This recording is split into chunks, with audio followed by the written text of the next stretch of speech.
Hello to everyone, आप सभी लोगों का स्वागत है Doon Indian defence academy Dehradun के इस प्लेटफॉर्म पे, जहां पर हम मॉक टेस्ट को सॉल्व कर रहे हैं। इससे पहले भी हमने आपको मॉक टेस्ट सॉल्व करके बताया था, उसको आप लोगों ने अभी तक अगर उस पीडीएफ को आपने डाउनलोड नहीं करा तो इस वीडियो के डिस्क्रिप्शन में आपके पास उस पीडीएफ का लिंक मिल जाएगा, साथ में उस पेपर की आंसर की भी मिल जाएगी। आप तो वहां से आप पेपर को डाउनलोड कर लीजिएगा और उसके सॉल्यूशंस पार्ट को मैं आपको बता रहा हूं। इससे पहले 2 पार्ट उस पेपर के आ चुके हैं, तीसरा पार्ट आपके पास ये है। आज के इस पार्ट में हम देखेंगे इसका पहला क्वेश्चन कौन सा है। तो स्टार्ट करते हैं पहले क्वेश्चन की तरफ। पहले क्वेश्चन में ये बोला गया है कि अगर एंगल ए और एंगल बी की वैल्यू 225 डिग्री है तो आपको इसकी वैल्यू बतानी है कि ये कितना आएगा, 1 आएगा, -1 आएगा, 0 आएगा या 1/2 आएगा। आपको इसको बताना है। तो देखिएगा, इसको सॉल्व करना है। तो a प्लस बी बराबर आपको ये दे रखा, तो दोनों तरफ कॉट से मल्टीप्लाई कर दो तो ये हो जाएगा cot a plus B equals to आ जाएगा कॉट 225 डिग्री। और कॉट 225 यानी आपको 180 प्लस 45 डिग्री बोल सकते हो। तो ये आपके पास कितना हो जाएगा, 1 हो जाएगा। कॉट a प्लस बी का फॉर्मूला पता है आपको, A B minus 1 upon A plus B होता है। ये आ जाएगा cot a into cot B minus के 1 अपॉन कॉट a प्लस के कॉट बी इक्वल्स टू 1 आ जाएगा। यहाँ पे a है, ये उधर जाएगा तो ये कितना हो जाएगा आपके पास, ये हो जाएगा कॉट a इंटू आपके पास कॉट बी इक्वल्स टू आपके पास कितना हो जाएगा, ये आपके पास ये हो जाएगा 1 plus cot a plus cot b हो जाएगा आपके पास। ये आपके पास सॉल्व करके ये आ गया। आपने इस पार्ट को इधर ले गया, -1 उधर चलेगा तो ये आपके पास यहां से हो जाएगा cot a plus cot b, और ये 1 जाके कितना होगा, 1 plus cot a cot b हो जाएगा। इस पार्ट को अगर आप सॉल्व करोगे तो आपके पास वैल्यू आ जाएगी, यहां से ऊपर आ जाएगा कॉट a और इंटू कॉट b, ओके। और यहां से अगर आप इसको सॉल्व करोगे तो ये हो जाएगा 1 plus cot a, 1 plus cot a, और ये आपके पास हो जाएगा कॉट b, और आपके पास एक हो जाएगा आपके पास cot a cot b, plus में आपके पास कितना है कॉट a कॉट b हो जाएगा।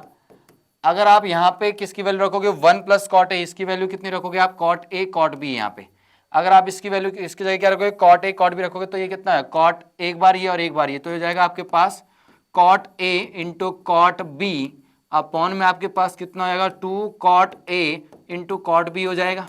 ये कट जाएगा तो आंसर कितना आएगा आपके पास, 1/2 इसका आंसर आ जाएगा।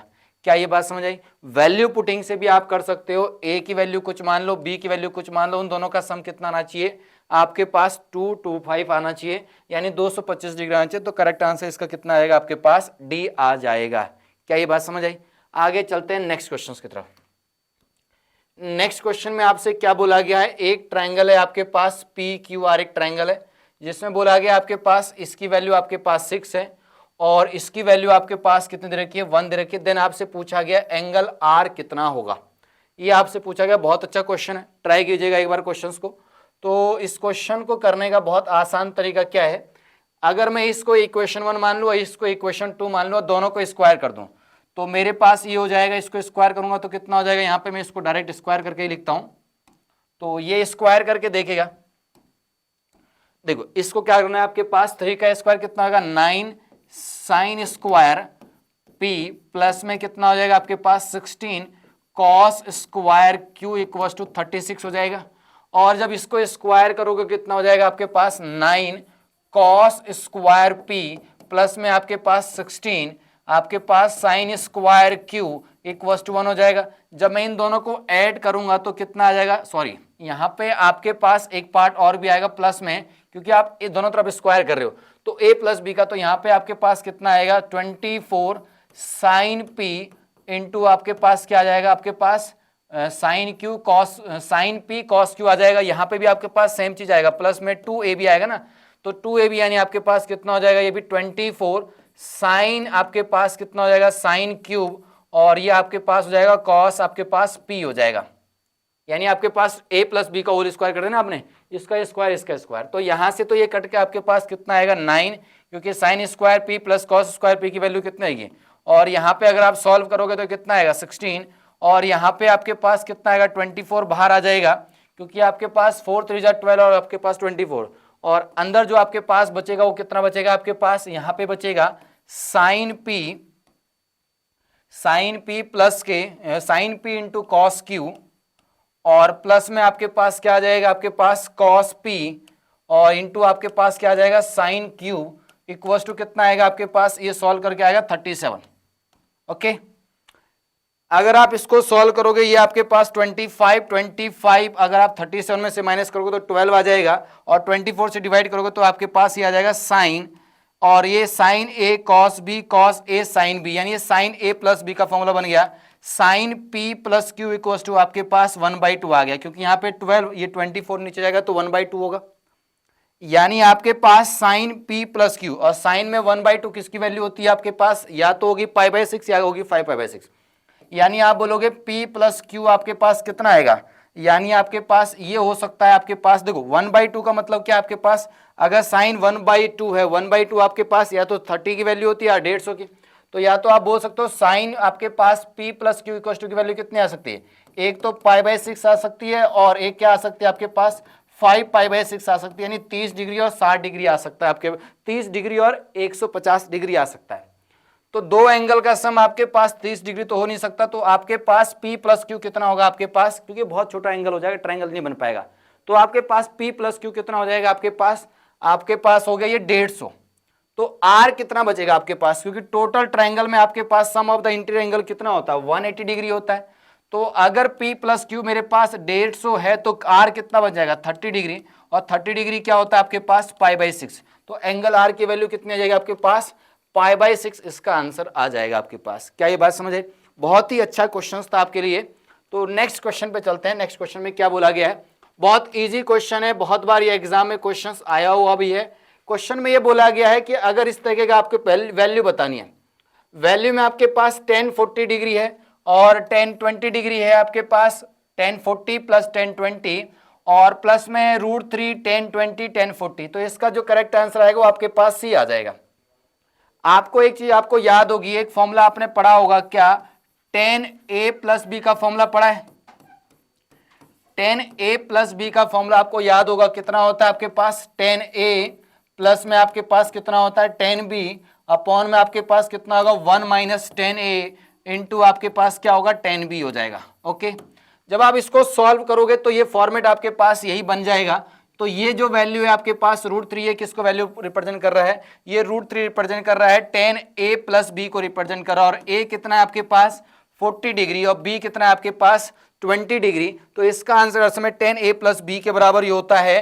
तो आप बोल सकते हो यहाँ पे आपके पास इसकी वैल्यू √3 है, जो यहाँ पे लिखा होगा। इस तरह क्वेश्चन एनडीए में आया हुआ है, तो यहाँ पे इसको ये मल्टीप्लाई करा यहाँ पे, तो ये इसी से मिलके बना हुआ है यहाँ पे जो फॉर्मेट है। ओके, तो इसको आपको ध्यान रखना, ये जो क्वेश्चन यहीं से मिलके बना हुआ है, इस फॉर्मूले से ही आपके पास ये क्वेश्चन आता है। पेपर में ऐसे क्वेश्चन को ऐसे ही करना पड़ेगा। यहाँ पे क्वेश्चन ये भी पूछा जा सकता है 10a माइनस बी के फॉर्म में, तो आपको पता है अगर यहाँ माइनस है तो यहाँ माइनस, नीचे क्या आ जाएगा आपके पास प्लस आ जाएगा। आगे चलते हैं नेक्स्ट क्वेश्चन की तरफ। तो इसका करेक्ट आंसर कितना आएगा आपके पास, सी आ जाएगा इसका करेक्ट आंसर। नेक्स्ट क्वेश्चन आपसे बोला गया which one of the following is possible, मतलब ऐसी कौन सी चीज है जो पॉसिबल हो सकती है। tan theta equals to 45 degree हो सकता है, यहाँ पे डिग्री है, बिल्कुल हो सकता है आपके पास tan थीटा इक्वल्स टू आपके पास, मतलब थीटा इक्वल्स टू आपके पास, ये आपके पास पॉसिबल है। ये आपके पास tan थीटा यानी थीटा इक्वल्स टू 45 डिग्री हो सकता है। cos थीटा इक्वल्स टू 7/3, 7/3 अगर आप देखोगे ये तो 2 से बड़ी आ रही है, तो cos थीटा की वैल्यू कितनी होती है आपके पास -1 से 1, तो इसमें नहीं होगा। यहाँ पे आपके पास sin थीटा बराबर दे रखा है a² upon b² a minus b²। अगर आप a देखोगे तो ये वैल्यू छोटी है और ये वैल्यू बड़ी आएगी, तो वैल्यू अर्थ में क्या आएगी 1 से बड़ी आएगी, जो कि भी पॉसिबल नहीं है। और sec थीटा इक्वल्स टू 4/5 भी आपके पास क्या है पॉसिबल नहीं है। तो यहाँ पे आपके पास करेक्ट आंसर कितना आएगा आपके पास ए, इसका करेक्ट आंसर आ जाएगा। ओके, चलेगा। नेक्स्ट क्वेश्चन पे चलते हैं। अब इस क्वेश्चन में आपसे बोला गया है अगर sin 2 theta plus sin 2 phi, sin 2 theta plus sin 2 phi equals to 1/2 आपको दे रखा है, और cos 2 थीटा और cos 2 फाइव इक्वल्स टू 3/2 दे रखा है। देन आपसे ये पूछा गया है cos² थीटा माइनस 5 की वैल्यू कितनी होगी। ओके, तो इसको आप वैल्यू पुटिंग से जल्दी ये होगा नहीं, तो इससे करने के लिए आपके पास इसको क्वेश्चन को सॉल्व करते हैं। हम क्या करते हैं, दोनों तरफ स्क्वायर कर देते हैं। दोनों तरफ स्क्वायर करेंगे तो कितना हो जाएगा आपके पास, ये इधर भी स्क्वायर इधर भी स्क्वायर, तो ये हो जाएगा sin² 2 theta plus sine square 2 phi. अब गलती मत करना जैसे मैंने इससे पहले कर दी थी, तो ये आएगा 2 sine 2 theta into sine 2 phi हो जाएगा, बराबर में आपके पास कितना हो जाएगा, ये आपके पास 1/4 हो जाएगा। ओके, यहां पे दोबारा इसमें भी स्क्वायर कर दिया, दोनों को ऐड कर दूंगा, लास्ट में कितना है कॉस स्क्वायर 2 थीटा प्लस में कॉस स्क्वायर 2 फाई प्लस में आपके पास कितना हो जाएगा 2 कॉस 2 थीटा और ये हो जाएगा कॉस 2 फाई, बराबर कितना हो जाएगा आपके पास 9/4 हो जाएगा। ओके, यहां दोनों को ऐड करूंगा तो ये 1 + 1 हो जाएगा, इसकी वैल्यू कितनी आएगी 1, इसकी वैल्यू कितनी आएगी आपके पास 1 आ जाएगी, तो ये 1 + 1 और यहां से 2 कॉमन ले लूंगा तो ये हो जाएगा sine 2 theta into sine 2 phi और प्लस में कॉस 2 थीटा और इंटू कॉस 2 फाई, बराबर आपके पास कितना आएगा, आपके पास ये आ जाएगा 10/4। अब यहां से ये बन गया कॉस ए कॉस, आपके पास ये कॉस है, देखो आपके पास sign A sine B plus cos A cos B, ये आपके पास किसका फॉर्मूला होता है, कॉस ए प्लस बी का फॉर्मूला होता है। यहां पे ये हो गया 2 कॉमन ले लोगे तो आपके पास ये कितना बचेगा 1 प्लस में ये हो जाएगा आपके पास कॉस 2 थीटा प्लस में आपके पास क्या बन जाएगा कॉस 2 फाई बन जाएगा, क्योंकि कॉस ए प्लस बी, ए कितना आपके पास 2 थीटा, बी कितना आपके पास 2 फाई है। यहां पे 1 प्लस, यहां से अगर 2 कॉमन ले लोगे किसका फॉर्मूला बन जाएगा, अगर मैं 2 यहां से कॉमन ले लूं, कहां से, ये 2 कॉमन ले लिया मैंने यहां से, तो ये 2 कहां पे आ जाएगा मेरे पास, ये 2 फिर यहां पे आ जाएगा। ओके, ये बन गया cos 2 थीटा का फॉर्मूला। cos 2 थीटा का फॉर्मूला आप जानते हो, अगर मुझे इसको हटाना हो तो क्या लिखूंगा मैं, बराबर में आपके पास 10/4 चल ही रहा है। ओके, अगर आप यहां सॉल्व करोगे तो ये 10/8 भी हो जाएगा, इसको भी यहीं लिख देते हैं, आपके पास 10 बटे कितना हो जाएगा आपके पास यहां से सॉल्व करके, तो ये आपके पास सॉल्व करके कितना आएगा 10/8 आ जाएगा। इसको सॉल्व करोगे तो ये बन जाएगा आपके पास कितना, तो ये सॉल्व करके आपके पास बन जाएगा ये 1 से 1, तो आप cos 2 थीटा फॉर्मूला लगाओ 2 cos स्क्वायर थीटा -1, 1 से 1 कैंसिल आउट हो जाएगा, तो ये बचेगा 2 cos स्क्वायर थीटा यानी आपके पास थीटा -5, बराबर आपके पास कितना चल रहा है 10/8 चल रहा है। ये इससे कट जाएगा आपके पास, ये 5 टाइम्स कट जाएगा तो 5/8 इसका आंसर आ जाएगा, क्योंकि आपसे वैल्यू यही पूछ रहा था, बताओ cos स्क्वायर थीटा -5, तो इसकी वैल्यू कितनी आ गई 5/8 आ गया आपका आंसर। तो ऑप्शन नंबर बी इसका करेक्ट आंसर आ जाएगा। आप लोग इसको वैल्यू पुटिंग से भी ट्राई करना, क्या पता उससे भी हो जाए, बट उससे थोड़ा टिपिकल सा हो जाएगा, वैल्यू ढूंढनी पड़ेगी आपको पहले किस वैल्यू पे है। चलेगा, नेक्स्ट क्वेश्चन है, बहुत ईजी क्वेश्चन है, 10a + b आपको दे रखा है, कितनी इसकी वैल्यू p है, और 10a - b की वैल्यू आपको क्या दे रखी, q दे रखी है। देन आपसे पूछा गया वैल्यू ऑफ द 10 2a को मैं कैसे लिखूंगा, समझना, यहाँ पे 10 को लिखूंगा मैं आपके पास, यहाँ पे इसको लिखा जाएगा, मतलब सिंपल सा लॉजिक समझना, मैं इसको दूसरे से लिख देता हूं, देखिए। ओके, देखिए 2a को मैं लिख सकता हूं, 2a को मैं ऐसे लिख सकता हूं a + b और प्लस में a - b लिख सकता हूं, और इसको मैंने 2 ब्रैकेट में लिख दिया। ऐसा मैंने इसलिए लिखा क्योंकि मुझे यहाँ पे 10a + b और 10a - b दे रखा था, और इन दोनों को सॉल्व करूंगा तो 2a ही बचेगा मेरे पास। दोनों तरफ मैंने किससे मल्टीप्लाई कर दी 10 से, तो ये हो गया 10 2a। ओके, और ये हो जाएगा 10a + b, तो आपको फॉर्मूला पता है ये 10 कितना होता है आपके पास 10a + b हो जाएगा, और प्लस में आपके पास कितना होएगा 10a - b, अपॉन में आपके पास कितना होगा 1 - 10a + b, और इंटू क्या हो जाएगा 10a - b हो जाएगा। ओके, a + b की वैल्यू आपको पता है p है, और q की वैल्यू आपको, तो आपके पास क्या आएगा p + q upon 1 - pq, p + q upon 1 - pq, यानी c करेक्ट आंसर आ जाएगा इसका। क्या ये बात समझ, बहुत इजी क्वेश्चन है, आप लोगों ने अगर प्रीवियस ईयर ट्राई करा होगा तो उसमें आपको बहुत बार ऐसा क्वेश्चन देखने को मिला होगा। ओके, नेक्स्ट क्वेश्चन पे चलते हैं। नेक्स्ट क्वेश्चन में आपसे बोला गया एक ट्राइंगल है आपके पास, ABC एक ट्राइंगल है, देन आपसे बोला गया वैल्यू ऑफ sin 2a और sin 2b और sin 2c की वैल्यू कितनी आएगी। एक ट्राइंगल दिया गया है, तो ट्राइंगल में आपको पता है एक एंगल कितना मान लो 30 डिग्री मान लो, b कितना मान लो आप 60 डिग्री मान लो, और c कितना मान लो आप 90 डिग्री मान लो। नॉर्मली ट्राइंगल के क्वेश्चन को ऐसे सॉल्व किया करोगे जनरली पहले क्वेश्चन को। तो अगर मैं ऐसा करता हूं तो मेरे पास इसको सॉल्व करके कितना बचता है वो देखिएगा, sin 2a sin 60 की वैल्यू कितनी होती है आपके पास √3/2 हो जाएगी। ओके, प्लस में आपके पास साइन 2c यानी साइन 120, यानी आपके पास कितना हो जाएगा, √3/2 हो जाएगी इसकी वैल्यू। और ये आपके पास कितना आएगा, साइन 180, यानी आपके पास ये कितना हो जाएगा, आपके पास 0 हो जाएगा। साइन 180 की वैल्यू कितनी होती है आपके पास, 0। सॉल्व करोगे ये वैल्यू आएगी आपके पास 2√3 अपॉन कितना आएगा 2, इससे ये कैंसिल आउट हो जाएगी, यानी इसकी वैल्यू सॉल्व करके कितना आ रहा है, √3। अब हमें ऑप्शंस में देखना है कि किसको सॉल्व करके आपके पास वैल्यू क्या आ रही होगी, √3 आ रही होगी। तो एक काम करते हैं, ऑप्शन नंबर ए को देखते जरा, ऑप्शन नंबर ए को सॉल्व करते हैं जरा, इसकी वैल्यू √3 आ रही कि नहीं आ रही। तो 4 साइन ए कितना आ जाएगा आपके पास, साइन ए आएगा यानी 1/2, साइन 30 यानी 1/2, साइन बी यानी कितना आएगा √3/2, और साइन 90 कितना आएगा आपके पास 1। तो ये इससे कैंसिल आउट हो गया, यानी √3 आ गया आपके पास आंसर, यानी ऑप्शन नंबर ए ही सही हो गया। ऑप्शन नंबर बी को भी आप चेक कर लो जरा। ऑप्शन नंबर बी को चेक करने की जरूरत इसलिए नहीं कि cos c 90 है, 90 की वैल्यू कितनी होती है, 0, तो ये भी नहीं होगा, ये भी नहीं होगा आपके पास। इसको सॉल्व करोगे तो यहाँ पे 2 लिखा है, तो यहाँ पे आपके पास बच जाएगा √3/2 आ जाएगा, तो ऑप्शन नंबर ये भी नहीं होगा। तो आपके पास हुआ कौन सा आंसर आपके पास सही, ऑप्शन नंबर ए हो गया। सीधा ही हमने वैल्यू पुटिंग करी, हमने क्या करा, सीधा ही आपके पास वैल्यू पुट कर दी, ए बराबर, बी बराबर और सी बराबर हमने वैल्यू पुट कर दी 30, 60 और 19, जनरली इसमें आंसर आ जाता है।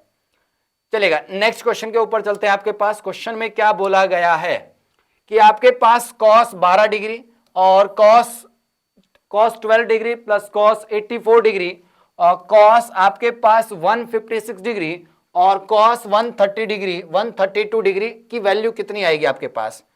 तो इसका जो करेक्ट आंसर है जल्दी से बताइएगा, क्या इसका करेक्ट आंसर आ रहा है। तो इसका करेक्ट आंसर शायद आपके पास नेगेटिव में आपके पास 0.5, एक बार चेक कर लेते हैं कितना आ रहा है। देखिए हम क्या करते हैं, इसमें आपके पास इन दोनों को आपको वैल्यू पुट कर लेते हैं। ओके, तो इसमें देखते हैं आपके पास इन दोनों में और इन दोनों में लगाते हैं, इसको सॉल्व करने से क्वेश्चन सॉल्व हो जाएगा। cos c plus cos d का फॉर्मूला लगा देते हैं, तो आपके पास फॉर्मूला कितना होता है, 2 cos कितना होता है आपके पास 2 cos c प्लस d, यानी आपके पास ये हो जाएगा 12 प्लस 132 यानी 144 का आप कितना होता है 72, यानी हो जाएगा cos 72 डिग्री। और ये दोनों में से इसको माइनस करोगे तो ये आपके पास 120 डिवाइड बाई 2 कितना आएगा आपके पास cos 60 आ जाएगा, और cos 60 की वैल्यू कितनी होती है आपके पास 1/2, यानी ये कैंसिल आउट हो जाएगा। इतना हमने सॉल्व कर लिया। प्लस में आपके पास इसमें लगा दिया, तो यहाँ पे आपके पास 2 और cos c प्लस d कितना आएगा आपके पास, ये आएगा आपके पास 240 डिग्री, क्योंकि 6 ये हो गया 10, ये हो गया आपके पास कितना 4 हो गया और ये 2, यानी 240 हो गया, यानी cos 240 डिवाइड बाई 2 करोगे यानी 120 आ जाएगा, यानी सेकंड क्वार्टर में नेगेटिव वैल्यू देगा, नेगेटिव कितना आएगा 1/2 आएगा, इससे कैंसिल आउट हो जाएगा, ये नेगेटिव में कन्वर्ट हो जाएगा।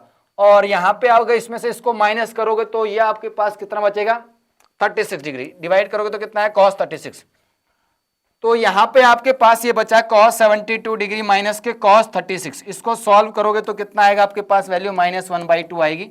एक बात चेक कर लेना, क्योंकि आपको पता रहना चाहिए cos में आपके पास अगर वैल्यू जैसे जैसे आप 0 से 90 की तरफ जाते हो तो वैल्यू क्या होती है, डिक्रीज होती रहती है। तो इसकी वैल्यू आपके पास क्या होगी, कम, और इसकी वैल्यू क्या होगी आपके पास ज़्यादा होगी, तो आपको वैल्यू क्या आ जाएगी आपके पास, ये नेगेटिव में आ जाएगा, यानी आपके पास कितना आ गया आंसर 0.5 आ गया। ये डायरेक्टली भी आपको याद होना चाहिए, cos 36 और cos 72 की वैल्यू आपको डायरेक्टली याद होनी चाहिए।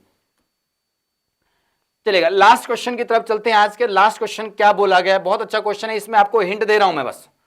आपको ए बी सी की वैल्यू 270 दे रखी है, तो जनरली आप क्या सोचोगे, सबसे पहले आप क्या सोचोगे, अगर आपके पास 270 दे रखी है तो आप ए बराबर कितना मानोगे, मैंने ए बराबर 90 मान लिया, तो बी बराबर भी कितना मानोगे आप 90 मानोगे, और सी बराबर भी कितना मानोगे आप 90 मान ले, क्योंकि तीनों का सम कितना आ रहा है आपके पास 270 आ जाएगा। ओके, ये आपके पास और ये, तो यहां पे आपके पास 180 180 180, यानी आपके पास -1, आप देखना चाहो तो ग्राफ ऐसे बनता है इसका, आपके पास ऐसे बनता है इसका ग्राफ, तो ये हो गया 90 और ये हो गया माइनस आपके पास 180, यानी -1 और -1। ओके, और sin 90 sin 90 यानी आपके पास हो गया 4, तो -3 और प्लस के 4, यानी आंसर कितना आ गया आपके पास 1, यानी करेक्ट आंसर कितना हो गया आपके पास इसका सी हो चुका है। कैसा आपको सही लग रहा है कि नहीं लग रहा है? अगर आपको सही आ रही है, चीजें समझ आ रही है, और अगर आप इसी तरीके के और भी लेक्चर्स को देखना चाहते हो तो आपको और भी मिलेंगे, और तब तक मिलते रहेंगे जब तक आपका पेपर ना हो जाए। ओके, लास्ट क्वेश्चन है आज का, ये हाइट एंड डिस्टेंस का क्वेश्चन, बहुत ही अच्छा क्वेश्चन, बहुत बेहतरीन क्वेश्चन है, ऐसा ही क्वेश्चन एग्जाम में पूछा जाता है। इजी नहीं है बिल्कुल भी, बट आप अगर ट्राई करोगे, डायग्राम अगर सही बन गया तो 100% इजी है। ये बोल रहा है from the bottom of pole of height, जिसकी हाइट, पोल की हाइट कितनी दे रखी है आपको, स्मॉल h दे रखी है, the angle of elevation of the top of the tower, यानी एक पोल है और एक आपके पास क्या है, टावर है, दो चीजें हैं। एंगल एक जगह अल्फा बन रहा है and the pole subtend angle beta degree at the top of the tower, the height of the tower आपको बताना है। बहुत इजी है, देखिए कैसे, यहां पे समझिएगा। ओके, इसमें हम एक काम करते हैं, कलर चेंज कर लेते हैं मार्कर का। देखिए डायग्राम बन जाएगा तो सारा ही काम आपका आसान हो जाएगा। तो यहां देखिएगा आपके पास, इसको बना लेते हैं। सबसे पहले आपके पास ये ग्राउंड सरफेस है, ये आपके पास टावर है, ये आपके पास क्या है, टावर है, इधर लिख देते हैं टी। अब इसकी टोटल हाइट मान लेता हूं मैं, कैपिटल एच मान लेता हूं। ओके, यहां पे कोई एक मेरे पास पोल है, तो इसकी पोल की हाइट तो आपको दे रखी है कितनी, स्मॉल एच दे रखी है। अब यहां से बोला गया the angle of elevation of the top of the tower from the bottom of a pole, pole के बॉटम से इसके टावर का, इसके आपके पास ये बोला गया, ये कितना दे रखा है, अल्फा डिग्री दे रखा है, दे रखा ना, फ्रॉम द बॉटम ऑफ पोल, ये पोल है, of the height h, the angle of elevation of the top of the tower is alpha. तो अगर ये अल्फा है, ये 90, तो ये कितना हो जाएगा आपके पास, ये हो जाएगा 90 माइनस अल्फा। और अगर मैं देखूं तो ये हाइट आपके पास कितनी हो जाएगी, स्मॉल h, और ये वाली हाइट कितनी हो जाएगी आपके पास, अगर इसको देखोगे आप तो ये हाइट कितनी हो जाएगी आपके पास, कैपिटल H माइनस की h हो जाएगी, इतनी हाइट है। ओके, और उसके बाद बोला गया है the pole subtend angle beta at the top of tower, और जो ये आपके पास पोल है, पोल सबटेंड कर रहा है, बहुत बार ये क्वेश्चन पूछा जाता है सबटेंड, ये पोल जो सबटेंड कर रहा है यहां पे एंगल, मतलब ये दोनों कौन, ये आपके पास जो सबटेंड कर रहे हैं, ये वाला, ये जो सबटेंड कर रहा है, ये कितना एंगल सबटेंड कर रहा है यहाँ पे, ये वाला बीटा दे रखा है आपको। तो ये अगर अल्फा है, ये 90 है, और ये आपके पास, तो इस वाले में तो आपने निकाल दिया कितना आ गया था, 90 माइनस अल्फा। फिर आप इसमें लगाओ, इसमें ये आपको पता है 90 है, और ये आपको पता है टोटल कितना है, बीटा प्लस 90 माइनस अल्फा, तो ये कितना आएगा आपके पास, अल्फा माइनस बीटा। आप लगा लें इसमें कॉन्सेप्ट 180 डिग्री वाला, जो आपको पता है तीनों सम कितना होता है 180 डिग्री, आप लगाओगे अल्फा माइनस बीटा, बस हो गया क्वेश्चन। इतना ही आपको आना चाहिए था करना। अब आप देखिए बहुत आसान हो जाएगा। देखिए इसका नाम देते हैं, इसको ए बोल देते हैं, इसको बी बोल देते हैं, और इसको सी, यहां पे डी लिख देते हैं, और यहां पे आपके पास ई लिख देते हैं। ओके, तो देखिए सबसे पहले हम ट्रायंगल एबीसी में लगाते हैं। एबीसी में क्या है आपके पास, और इसका बेस मान लेते हैं, ये आपके पास स्मॉल डी मान लेते हैं, डिस्टेंस मान लेते हैं। तो आपको पता है कि यहां से क्या हो जाएगा मेरे पास, मैं tan alpha equal to form लगाऊंगा, टेन अल्फा इक्वल टू कितना हो जाएगा मेरे पास, कैपिटल एच बटे डी हो जाएगा। यहां से डी बराबर मैं लिख सकता हूं, क्या लिख सकता हूं, डी बराबर मेरे पास आ जाएगा एच कॉट अल्फा हो जाएगा, एच कॉट अल्फा। आप देखोगे सारी जगह क्या लिखा है, कॉट आपके पास 10 और कॉट में लिखा, हम कॉट अल्फा लिख देते हैं, इसको 10 में भी लिख सकते हो, यहां से आपके पास वैल्यू आ जाएगी। दूसरा ट्रायंगल आपके पास, ट्रायंगल कितना है आपके पास, छोटा वाला ट्रायंगल, ये क्या आ रहा है आपके पास, बी डी ई में, इसमें आपके पास 10 alpha minus beta equal to कितना आएगा आपके पास, स्मॉल h माइनस एच बटे आपके पास d, और d की वैल्यू आपको पता है, d की वैल्यू क्योंकि ये भी डिस्टेंस भी तो कितनी रहेगी d। अब आप इसको क्या कर दो, यहां से आप इस वैल्यू को थोड़ा सा पलट देते हैं। देखिए अब यहां से मैंने क्या करा, इसको पलट दिया, तो ये हो जाएगा मेरे पास कितना, तो मेरे पास ये हो जाएगा h minus H cot alpha minus beta हो जाएगा, बराबर मेरे पास क्या हो जाएगा, डी की वैल्यू आ जाएगी आपके पास, और डी की जगह मुझे पता है कितना आएगा मेरे पास, यहां पे सीधा लिख देता हूं एच कॉट अल्फा। अब यहां से आपको सॉल्व करना है। अब क्या करो, इसको मल्टीप्लाई कर दोगे, उसको उधर सॉल्व कर दोगे, बस यहां से आपको कैपिटल एच की वैल्यू सॉल्व करनी है। तो कैपिटल एच की वैल्यू जब सॉल्व करोगे तो आपके पास इसका आंसर आ जाएगा बी, इसका आंसर आ जाएगा, एक बार ट्राई कर लेना। मतलब यहीं से आपको कुछ नहीं, यहाँ पे थोड़ा स्पेस कम है इसलिए मैं सॉल्व नहीं कर पा रहा हूं, नहीं तो आपको क्या करना है, इसकी जब मल्टीप्लाई करोगे तो आपको h इक्वल टू निकालना है। तो जब h इक्वल टू निकालोगे तो स्मॉल, मैं थोड़ा सा यहाँ पे सॉल्व करता हूँ इस वाली लाइन में, तो ये हो जाएगा मेरे पास h cot alpha minus beta और ये माइनस के H cot alpha minus beta हो जाएगा, बराबर मेरे पास क्या चल रहा है, एच कॉट अल्फा चल रहा है। ओके, ये उधर चले गया, ये इधर आ गया, तो मेरे पास कितना आ गया, कैपिटल एच इक्वल टू कितना आएगा, क्योंकि ये कॉमन ले लेंगे, ये उधर जाके कितना हो गया था, एच कॉट अल्फा, ये हो गया था एच कॉट अल्फा माइनस बीटा, जो ये आ रहा है यहाँ पे एच कॉट अल्फा माइनस, और यहाँ पे क्या बचेगा, कॉट अल्फा माइनस बीटा और माइनस के कॉट अल्फा। तो यही आपके पास आंसर आ जाएगा ऑप्शन नंबर बी। बहुत अच्छा क्वेश्चन था ये, एक बार आप ट्राई करोगे ना, जब आपने इसको ट्राई करा होगा तो बहुत रहा होगा थोड़ा बहुत कंफ्यूजन में, तो इसमें ऐसा कुछ भी कंफ्यूजन था, डायग्राम सही बनना चाहिए। जब भी आप क्वेश्चंस को पढ़ो ना, थोड़ा सा आप शांति के साथ पढ़ा करो, उसको टैकल करने का यही तरीका एक बेस्ट तरीका होता है। जब भी आपको मैक्सिमम क्वेश्चन को सॉल्व करने का एक ही तरीका होता है, क्या, पहले उसको रीड करो, क्योंकि आपको पता है कि अगर एक बार समझ आ गया क्वेश्चन तो आंसर तो निकल ही जाएगा फिर उसका। ओके, तो मिलते हैं आपसे एक नई वीडियो में, तब तक के लिए टाटा बाय बाय।